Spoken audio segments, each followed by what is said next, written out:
Tell me, how did you guys find and how did Funk and Blues find Poland? Po prostu. Jak się ma Because- potrzebę na takie well, dźwięki, It doesn't play on the radio every day, so how did you? się wydaje, dużo wyszło z tego, że w domach naszych była muzyka tego typu. No i gdzieś tam pierwiastek i tak zostało. Każdy ma swoje inspiracje i wszystko razem powoduje taki właśnie twór.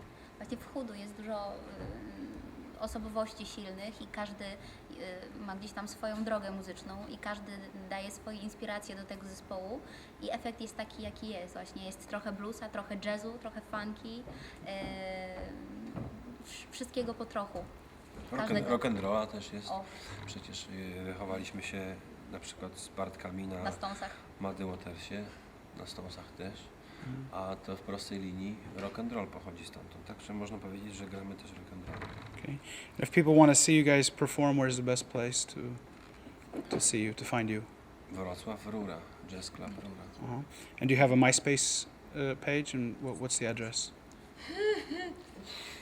www.myspace.com przez Hudu Band. Przez Hoodoo Band. Okay. Slash. We'll put some subtitles on there, some text. So, okay. Thanks. myspace.com